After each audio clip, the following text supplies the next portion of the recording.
نستعينه ونستغفره ونعوذ بالله من شرور أنفسنا ومن سيئات أعمالنا من يهده الله فلا مضل له ومن يضلل فلا هادي له وأشهد أن لا الله وحده لا شريك له وأشهد أن محمدا عبده ورسوله أما بعد فإن خير الحديث كتاب الله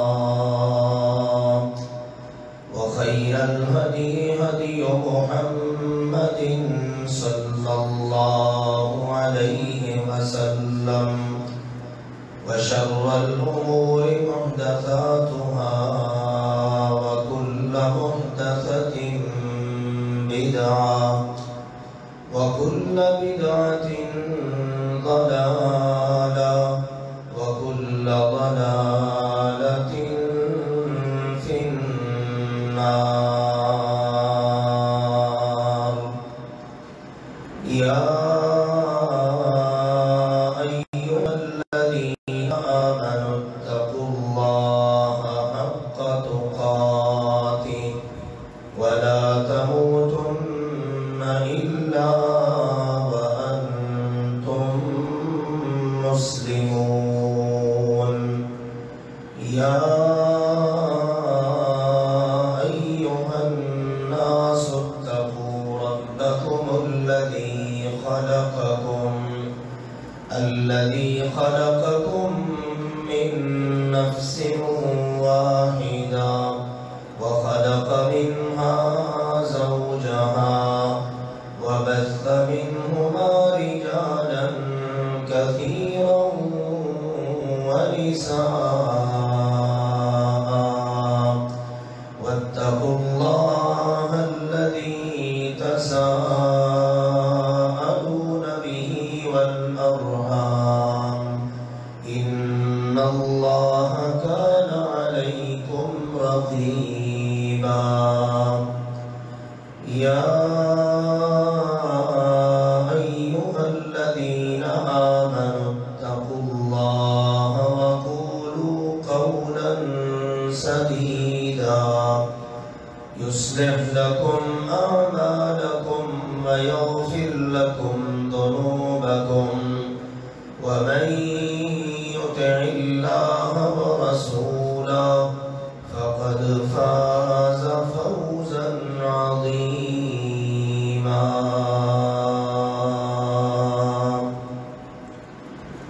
أما بعد فأعوذ بالله من الشيطان الرجيم. قل هذه سبيلي أدعو إلى الله على بصيرة أنا ومن اتبعني وسبحان الله وما أنا من المشركين.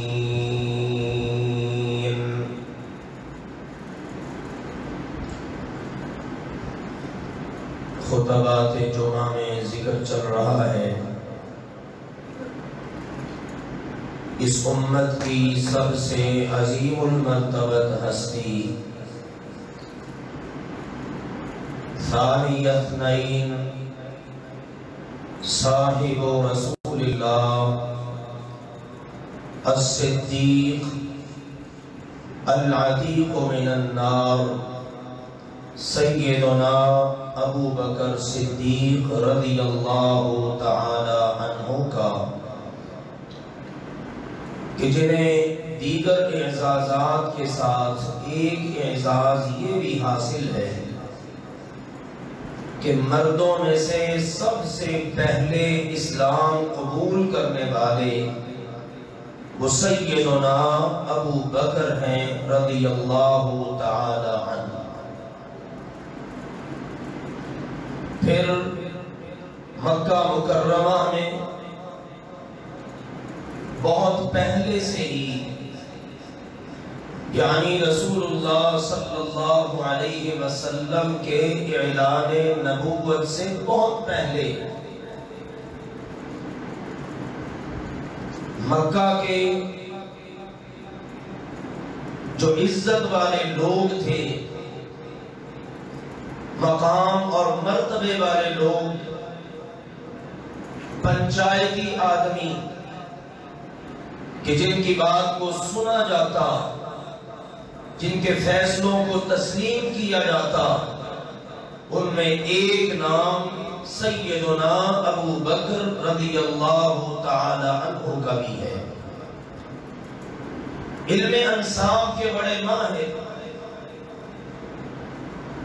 اور جب اسلام قبول کر لیا تو اب اپنی ان تمام تر صلاحیتوں کو اسلام کی نشر و اشاعت کے لیے استعمال کرنا شروع کر دیا۔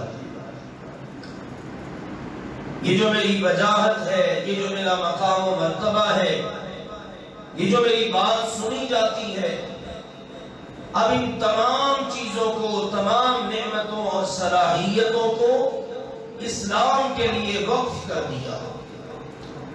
مہمان نواز انتہا کے اور انتہائی نرم دل، اخلاق عالیہ کے عظیم درجے پر فائز، رحمت للعالمین پیغمبر سیدنا محمد کریم صلی اللہ علیہ وآلہ وسلم نے فرمایا، ارحم من امتی، میری امت میں سے، یعنی یہ نبیوں کی بات نہیں، آپ نے فرمایا میری امت میں سے سب سے زیادہ رحمت والا، رحم والا، شفقت والا اگر کوئی ہے تو فرمایا ابو بکر، وہ ابو بکر ہے۔ پیغمبروں میں تو رحمت للعالمین کا خطاب اور لقب ملا ہمارے پیارے رسول صلی اللہ علیہ وسلم کو، لیکن اس پوری امت میں سے سب سے زیادہ مشفق، مہربان، رحم دل، یہ خطاب ملا سیدنا ابو بکر صدیق رضی اللہ تعالی عنہ کو۔ اب جب اسلام قبول کر لیا تو دن رات بس یہی بات دل و دماغ پر سوار، اور اسی کے لیے دن رات محنت، کبھی کسی کو دعوت دے رہے ہیں، کبھی کسی کو دعوت دے رہے ہیں، ذہن سازی کر رہے ہیں، جس کا کچھ اعلان بنتا ہے اس کو پکڑ کے لا کے رسول اللہ صلی اللہ علیہ وسلم کی خدمت میں پیش کر دیتے ہیں۔ آؤ بھائی اب فائنل میٹنگ یہاں ہوگی۔ کئی نامی گرامی صحابہ کرام رضوان اللہ علیہم اجمعین سیدنا ابو بکر صدیق رضی اللہ تعالی عنہ کی دعوت پر مسلمان ہوئے۔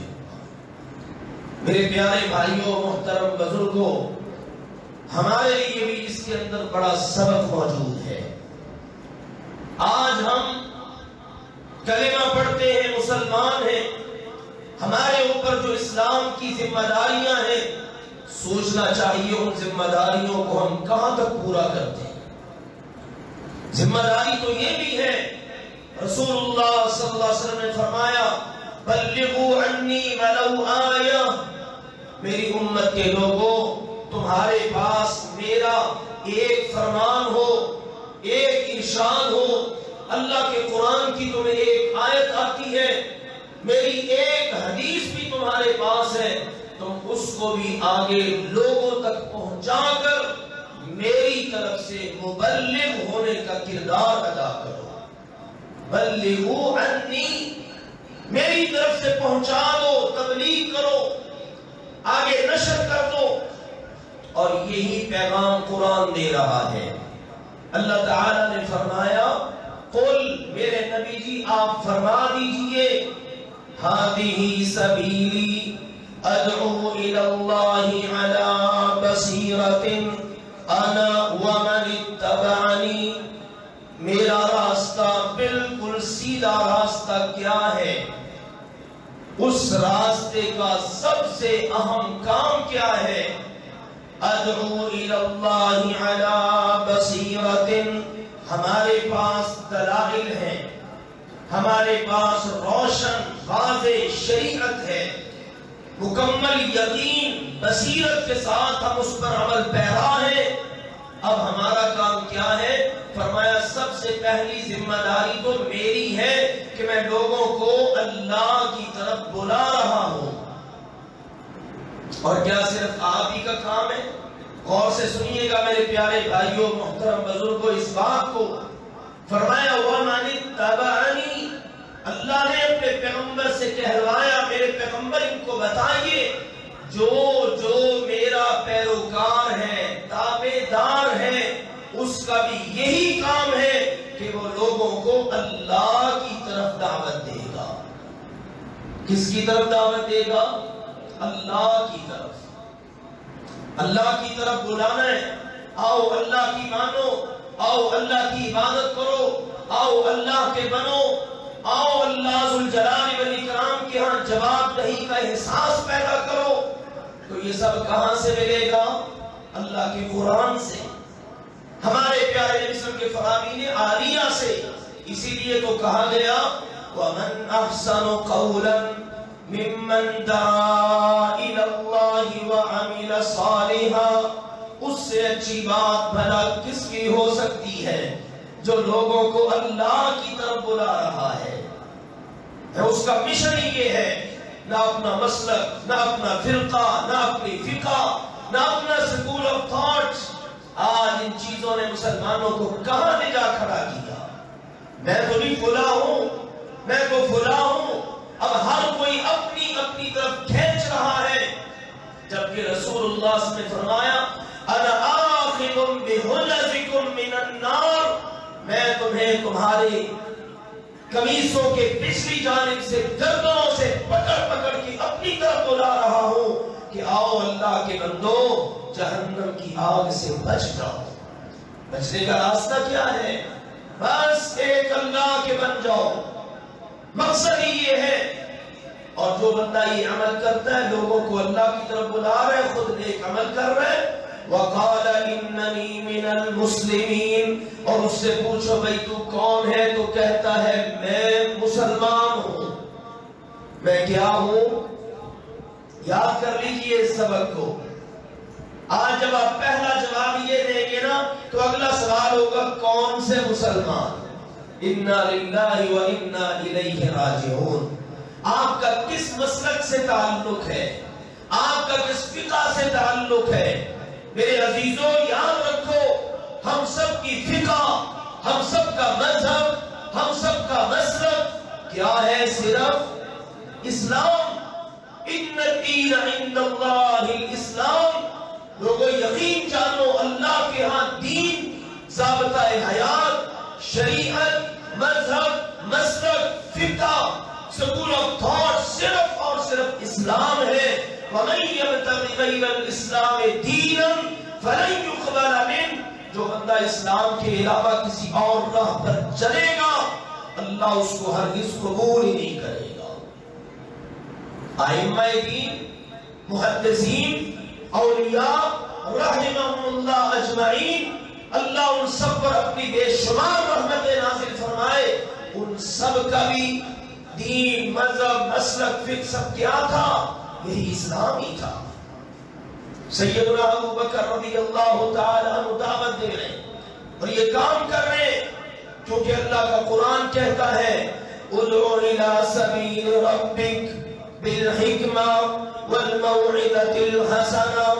آپ نے کلمہ پڑھ لیا، اب آپ ہاتھ پہ ہاتھ رکھ کے بیٹھ نہ جائیے، بلکہ آپ بھی حکمت کے ساتھ اچھی نصیحت کر کے لوگوں کو دعوت دیں سیدنا ابو بکر رضی اللہ تعالی عنہ نے دعوت دی، ارقم بن ارقم مسلمان ہو گئے، عثمان بن مدعون، عثمان بن عفان، ابو عبیدہ بن جراح، عبد الرحمن بن عوف، اس طرح کے بڑے بڑے نامی گرامی قریش کے یہ لوگ مسلمان ہو گئے، اور اپنے گھرانے میں عورتیں بھی مسلمان، مرد بھی مسلمان، غلام بھی مسلمان، اکا دکا لوگ بچے، لیکن جتنے ماتحتی میں تھے نا وہ سارے مسلمان ہو گئے۔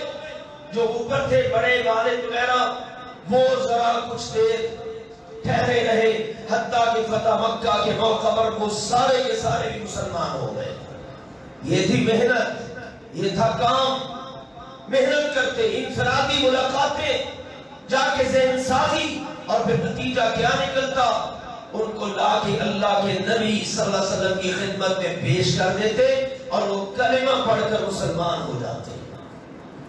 اور رسول اللہ صلی اللہ علیہ وسلم کا ہمیشہ ہاتھ بٹایا، ہمیشہ تعاون کیا، آپ کی دعوت کو مستحکم کیا، مضبوط کیا، اور ہر موقع پر آپ کا دفاع کیا۔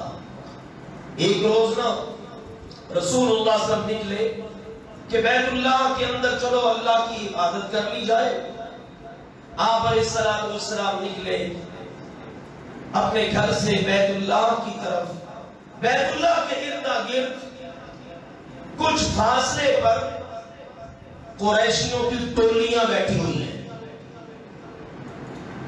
ایسے لوگ چند وہاں بیٹھے، چند وہاں بیٹھے ہیں، ویلے لوگ جن کو کام ہی کوئی نہیں ہوتا۔ ایسے لوگوں کو کام یہ ہوتا ہے ہر آنے جانے والے پر آوازیں کسنا، عورتوں کو کام نہیں نا، اس کی چغلی کر، اس کی غیبت کر، اس پر بہتان کر۔ بعض لوگوں کا بیچاروں کا زندگی کا مقصد یہ ہوتا ہے، ویلے لوگوں کے کام ہے کوئی نہیں، بس اس کام پہ لگے ہوتے ہیں، بس اسی فطرت کے وہ لوگ چند وہاں بیٹھے، چند وہاں بیٹھے۔ جب رسول اللہ صلی اللہ علیہ وسلم کو آتا ہوا دیکھا نا تو بکنا شروع کر دیا، کسی نے وہ دیکھو شاعر آ رہا ہے، وہ دیکھو جو کہتا ہے میں اللہ کا رسول ہوں وہ آ رہا ہے۔ پھر اللہ کے رسول جب قریب آئے نا تو بعض نے آپ کو مخاطب کر کے کہا اچھا تو کہتا ہے ہمارا رب صرف ایک ہے، اللہ ہے، تو ہمیں روکنا چاہتا ہے ہمارے آباء و اجداد کے ان بیت اللہ کے اندر لٹکے ہوئے 360 بتوں سے؟ رسول اللہ صلی اللہ علیہ وسلم نے پورے وقار سے، پوری شان و شوکت سے، پورے جاہ و جلال سے جواب دیا۔ آپ نے فرمایا نعم، ہاں میرا یہی کام ہے، تمہیں اللہ کی طرف بلا رہا ہوں۔ ان کا تو یہ تھا نا اجعل الآلہۃ الہا واحدا ان ھذا لشیء عجاب۔ سورہ صاد میں اللہ نے ذکر کیا، مکہ والے کہتے اتنے سارے الہوں کو چھوڑ کر بس ایک الہ کے بن جائیں، یہ تو بڑی عجیب بات ہے۔ وہ اس کو عجیب خیال کرتے اور کسی کو عجیب انداز میں پیش کرتے، اور اللہ کے نبی علیہ السلام کی دشمنی کا انہوں نے ایک راستہ اس کو بنا دیا۔ اب انہوں نے پوچھا آپ یہ کرنا چاہتے؟ آپ نے فرمایا نعم، بس اتنا جواب دیا، کوئی لمبی چوڑی بات نہیں۔ قرآن یہی بتاتا ہے اللہ والوں کی صفت یہ ہے، جاہل لوگ گالیاں دیں، بکے، بہتان لگائیں، غیبتیں کریں، چغلیاں کریں۔ اللہ کا فرمان ہے، اللہ کا قرآن ہے وَعِبَادُ الرَّحْمَنِ الَّذِينَ يَمْشُونَ عَلَى الْأَرْضِ هَوْنًا وَإِذَا خَاطَبَهُمُ الْجَاهِلُونَ قَالُوا سَلَامًا۔ ہمارے نبی نے اپنے عمل سے ثابت کیا رحمان کے بندے وہ ہیں زمین پر بڑے وقار سے چلتے ہیں، بڑی نرمی سے، اکڑ نہیں، تکبر نہیں، بڑی نرمی سے چلتے ہیں، کسی کو منہ لگاتے نہیں ہیں، زبان کا غلط استعمال نہیں ہے۔ ہاں اگر کبھی کوئی جاہل ان سے بات کر ہی لینا تو کہتے ہیں بھائی سلام ہو، تم اپنے گھر راضی، ہم اپنے گھر راضی۔ یہ اصول میرے عزیزو یاد کر لو، زندگی کے بڑے مسئلے اللہ حل کر دے گا۔ ہمارے نبی صلی اللہ علیہ وسلم کو منہ نہیں لگایا کہ یہ میرے رشتہ دار ہیں، یہ فلاں ہیں، یہ فلاں ہیں، یہ تو اس طرح اتنا وقت ہے، ان پر وقت ضائع کرو، ان کی باتوں کا جواب تو نہیں۔ آپ اپنے کام سے لگے رہے۔ اب دیکھو نا، ایک وقت ایسا بھی آ گیا کہ انہوں نے آپ کو مخاطب کرنا شروع کر دیا، آپ نے بس اتنا سا جواب دیا، ہاں بھائی میرا یہی کام ہے، اور آپ چلے گئے۔ جا کے آپ نے بیت اللہ میں، کعبۃ اللہ میں نماز پڑھنا شروع کر دی۔ ایک بدبخت عقبہ بن ابی معیط، اس ظالم کو چین نہیں آیا، وہ اٹھا، اپنی چادر کو سیدھا کیا اور لے جا کے اللہ کے نبی صلی اللہ علیہ وسلم نماز پڑھ رہے، اس نے آپ کے گلے میں اس کو ڈال دیا اور اس کو بل دینا شروع کر دیا۔ اتنے بل دیے، گھٹتے گھٹتے آپ کا گلا مبارک گھٹ گیا، آنکھوں سے آنسو اور آنکھیں باہر نکلنے کو ہیں۔ جب یہ منظر بنا نا تو وہاں ایک بندے نے یہ دیکھا، بعض روایات میں سیدنا عبداللہ بن مسعود چھوٹے سے تھے، بھاگم بھاگ پہنچے کس کے پاس؟ ابو بکر کے پاس، کہ اس موقع پر ابو بکر ہی کام آ سکتا ہے، تو ان کو بتایا، وہ بھاگے ہوئے آئے۔ سیدنا علی رضی اللہ عنہ بھی راوی ہے، سیدہ اسماء بھی راوی ہے اس حدیث کی، اور یہ واقعہ کتب سیر میں بھی موجود ہے۔ بھاگے ہوئے آئے اور روایات میں موجود ہے، انہوں نے اس وقت اپنے بال لمبے رکھے ہوئے تھے، 4 لٹیں تھی بالوں کی، اور اس شان سے بھاگے ہوئے آ رہے ہیں، اور آتے ہی عقبہ بن معیط کو دھکا دیا اور اللہ کے رسول کی گردن مبارک سے چادر کو اتارا اور کہنے لگے، اتقتلون رجلا ان یقول ربی اللہ۔ او مکہ والو، شر پسندو، اس وقت تم سب یہاں تماشا دیکھ رہے ہو، اس ظالموں، کیا تم ایک شخص کو صرف اس لیے مار دینا چاہتے ہو کہ وہ کہتا ہے میرا رب اللہ ہے؟ یہ واقعہ کب پیش آیا؟ مکہ میں۔ کوئی پرواہ نہیں کی نتائج کیا نکلیں گے، کیا بنے گا۔ اسی لیے سیدنا علی رضی اللہ عنہ سے جب پوچھا گیا، جناب ایک بات تو بتائیے، آپ سارے صحابہ میں سب سے بہادر کون ہے؟ انہوں نے کہا ہم سب میں بہادر ابو بکر ہے۔ البدایہ والنہایہ امام ابن کثیر کی کتاب ہے، اس کو پڑھیے دیکھیے۔ سیدنا علی رضی اللہ عنہ کیا کہہ رہے ہیں؟ ہم سب میں سب سے بہادر کون ہے؟ ابو بکر۔ انہوں نے کہا جناب ہم تو آپ کو سمجھتے ہیں سب سے بہادر۔ فرمانے لگے بات یہ ہے، میں لڑا ہوں ہمیشہ اپنے حق کی خاطر، لیکن ابو بکر کو جب دیکھو وہ لڑا ہے اللہ کے رسول کی خاطر۔ کہتے بدر کا میدان تھا، مشورہ ہو رہا ہے، ہاں بھی کون پہرا دے گا؟ اللہ کے نبی کے لیے ایک جگہ بنائی جائے اور اللہ کے نبی وہاں پر ہوں، کون پہرا دے گا؟ سب سے پہلے ابو بکر نے میان سے تلوار باہر نکالی، کہا تم سارے معرکہ لڑنا، اللہ کے رسول کا پہرا میں دوں گا۔ یہ تھے ابو بکر۔ اور کہنے لگے ایک وقت وہ بھی ہمیں یاد ہے، مکہ میں واقعہ پیش آیا، اسی کو کوٹ کیا۔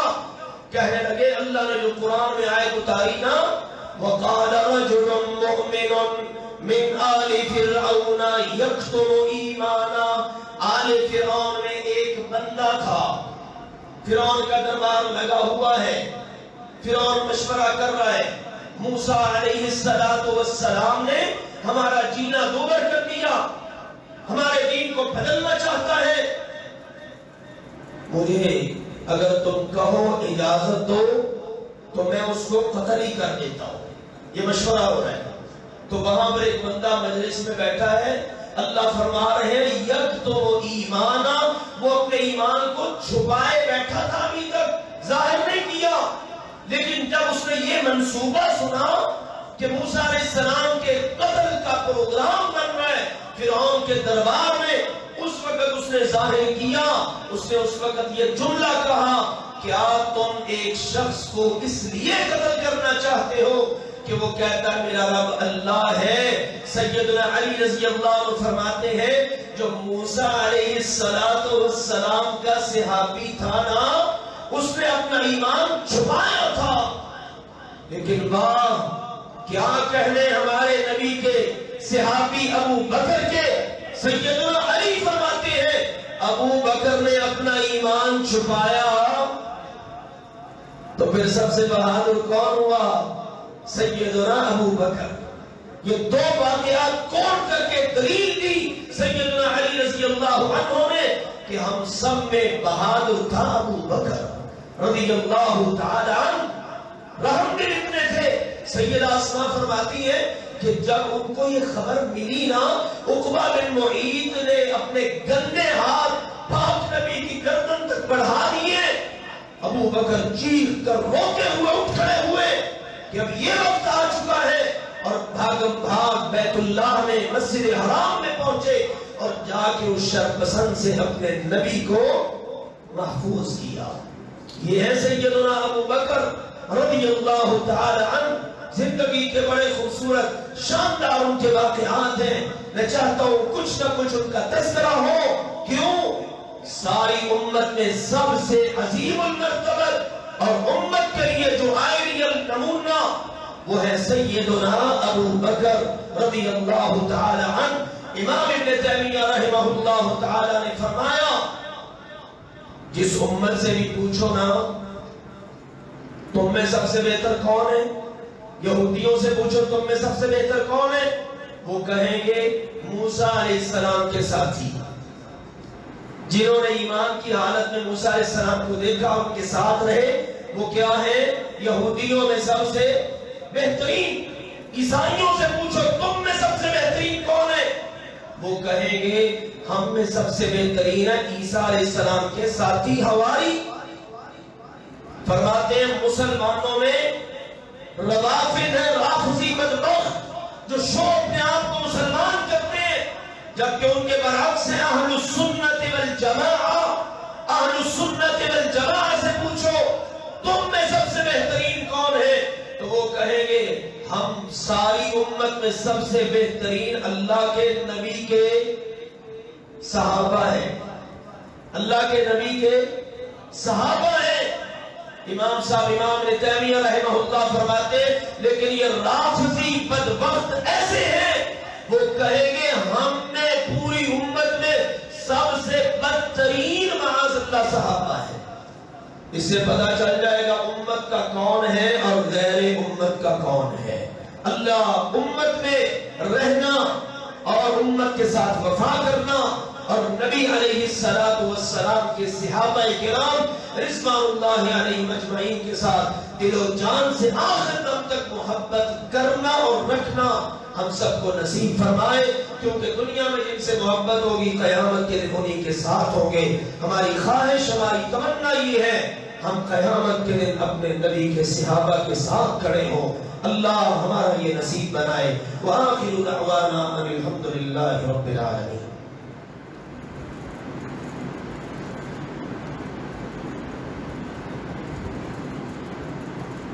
الحمد لله نحمده ونستعينه ونستغفره ونعوذ بالله من شرور أنفسنا ومن سيئات أعمالنا من يهده الله فلا مضل له ومن يضلل فلا هادي له وأشهد أن لا إله إلا الله وحده لا شريك له وأشهد أن محمدا عبده ورسوله أما بعد۔ عزیز بھائیوں اور محترم بزرگوں، ہم سب اس بات سے بخوبی آگاہ ہیں کہ ہمارے پڑوس میں ایک شر پسند اور انسانیت کا قاتل، مسلمانوں کا دشمن ملک یعنی ہندوستان، انڈیا، ایسا ملک ہے کہ جس نے آج تک ہمارے وجود کو قبول نہیں کیا، تسلیم تک نہیں کیا۔ اللہ کا شکر ہے کہ اللہ نے ہمارے بڑوں کی قربانیوں کی وجہ سے ہمیں یہ خطہ عطا کیا پاکستان کی صورت میں۔ یہ پاکستان ہمارا وطن ہے، ہمارا ملک ہے، اور اپنے وطن اپنے ملک سے محبت کرنا یہ سنت رسول ہے۔ مکہ تھا نا، اللہ کے رسول مکہ رہتے تھے۔ انشاءاللہ اگلے یا اس سے اگلے جمعے ہجرت کا ذکر کروں گا۔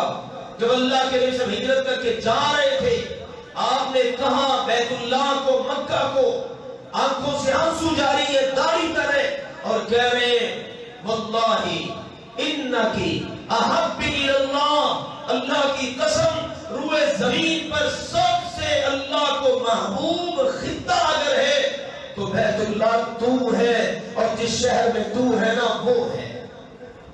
اور اس کے بعد مدینہ منورہ چلے گئے۔ بیت اللہ مکہ سے جاتے ہوئے یہ کیفیت، مدینہ جب چلے گئے نا تو جب آپ علیہ السلام کہیں سفر میں جاتے تو واپس آتے نا تو مدینہ کے قریب آ کر اپنی سواری کو تیز کر دیتے۔ ائمہ محدثین نے لکھا ہے اس میں بات یہ تھی، وہ جو مدینہ کی محبت دل میں تھی نا، سفر کئی دنوں کا کر کے آنے کے بعد وہ مچلتی اور آپ کوشش کرتے کہ میں جلدی جلدی اپنے وطن مدینے پہنچ جاؤں۔ یہ اللہ نے فکری رکھا ہے۔ ہم لوگ جاتے ہیں ماشاءاللہ حج پر، عمرے پر، اللہ سب کو نصیب فرمائے۔ خبریں آ رہی ہیں انشاءاللہ کھل رہا ہے، حرمین شریفین عمرے شروع ہونے والے ہیں، اللہ ہم سب کے نصیب میں فرمائے، وہاں کی زیارتیں اللہ نصیب فرمائے۔ ترسنے سچی بات ہے 7-8 ماہ کے اس لاک ڈاؤن میں ہمارے دلوں کے اندر بیت اللہ اور مسجد نبوی کی اور ان شہروں کی محبت کو اور بڑھا دیا ہے۔ تو میرے عزیزوں جب جاتے ہیں نا تو اپنا ملک یاد آتا ہے کہ نہیں؟ حج کے بعد حاجیوں کی کوشش ہوتی ہے میں پہلی فلائٹوں میں واپس چلا جاؤں، دل کے اندر محبت ہے اپنے بسنے والوں کی، اپنے وطن کی۔ تو ہمارا یہ وطن پاکستان، ہم اللہ کے فضل و کرم سے سنت رسول سمجھتے ہوئے اس کے ساتھ محبت کرتے ہیں، اس کے اندرونی بیرونی ہر قسم کے دشمنوں کو اپنا دشمن سمجھتے ہیں، اور اس کے ساتھ محبت کرنے والوں کو ہم اپنا دوست سمجھتے ہیں۔ ہمارا یہ ملک ہمیشہ سے اندرونی بیرونی خدشاروں کا، فتنوں کا سامنا کرتا آ رہا ہے۔ اب بھی بڑی سازشیں، بہت سازشیں انڈیا کی طرف سے دن رات کوششیں ہیں، کشمیر کے اوپر اپنا ناجائز تسلط جمایا اور وہاں پر ظلم و ستم کی داستانیں رقم ہو رہی ہیں۔ اسی رواں ہفتے ایک نوجوان کا لاشا ملا جس نے کشمیر کے اندر انڈین فوج کے ظلم و بربریت سے تنگ آ کر دریا میں چھلانگ لگا دی، اور ان دریاؤں کا رخ کدھر ہے؟ پاکستان کی طرف ہے۔ اس کا لاشا پاکستان میں ملا۔ سلام ہے ان مسلمانوں کو، پاکستانیوں کو، لاشا نکالا، اس کو کفن دیا، جنازہ پڑا اور اس کو دفن کر دیا۔ تو میرے عزیزوں یہ حالات ہیں وہاں کے، اور وہاں پر ابھی تازہ ترین خبریں کشمیر کے اندر ذریعہ تعلیم وغیرہ کے لیے جو اردو زبان تھی نا، مودی اب کوشش کر رہا ہے، اس نے قانون بنا دیا ہے مقبوضہ کشمیر میں اردو نہ بولی جائے، بڑی کوششوں میں ہے۔ بات یہ ہے حقیقت میں یہ ہندوستان صرف اسلام کا ہی دشمن نہیں ہے، پاکستان کا اولین دشمن ہے۔ دلیل دیکھ لو، یہ 11 پاکستانی ہندو گئے نا انڈیا میں، جودھ پور میں ان کو قتل کر دیا گیا۔ کیوں قتل کیا؟ ہے تو ہندو، اس لیے قتل کیا۔ ٹھیک ہے ہندو ہے لیکن ہے تو پاکستانی نا، ہے تو پاکستانی۔ یہ ان کی حالت ہے۔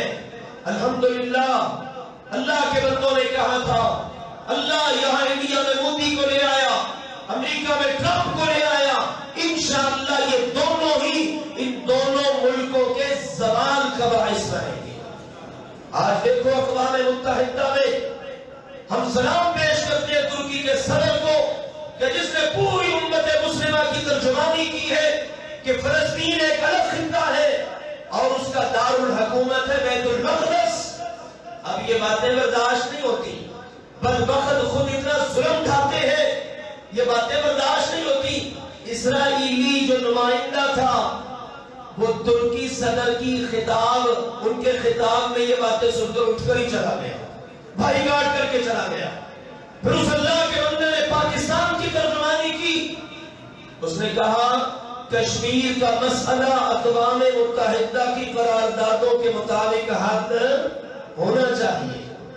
پاکستان کی یہی تو بات ہے، پاکستان یہی تو کہتا ہے، تو الحمدللہ اس اللہ کے بندے نے پوری ترجمانی کی ہے۔ انشاءاللہ العزیز اللہ کے فضل و کرم سے کشمیر کا مسئلہ حل ہوگا، ہو کے رہنا ہے۔ ہمارے بڑوں نے پتہ نہیں کتنی قربانیاں دی تھی، یہ تو ہمیں پتہ ہے، ہجرت کے سفر میں لاکھوں قربانیاں، اور یہ ہماری شہرت میں بیٹھے ہوئے مسلمان 75 سالوں سے قربانیاں دیتے آ رہے ہیں۔ ٹھیک ہے، اللہ کے اختیار میں سب کچھ ہے، وقت ہوتا ہے، سب اللہ کو پتہ ہے، لیکن ہم نا امید اور مایوس نہیں۔ انشاءاللہ العزیز مسلمانوں کو ضرور آزادیاں ملیں گی اللہ کے فضل و کرم سے۔ اب دنیا بھر کے اندر ہندو لوگ خبردار ہو چکے کہ یہ کیا ہے، کہ ہندوؤں کو ہی قتل کرنا شروع کر دیا ان ظالموں نے۔ انشاءاللہ یہ اپنے پاؤں میں خود کلہاڑا مار رہے ہیں۔ اللہ ذوالجلال والاکرام ان انسانیت کے دشمنوں اور قاتلوں کو نیست و نابود فرمائے۔ اللہ انسانیت کی حفاظت فرمائے، مسلمانوں کی بالخصوص حفاظت فرمائے۔ اللہ ہمارے وطن عزیز کی حفاظت فرمائے۔ اللہم اشف مرضانا ومرضى المسلمین واقض حاجاتنا وحاجات المسلمین واغفر لنا ولوالدینا ولاساتذتنا ولجميع المسلمین۔ سبحان ربک رب العزة عما یصفون وسلام علی المرسلین والحمد للہ رب العالمین۔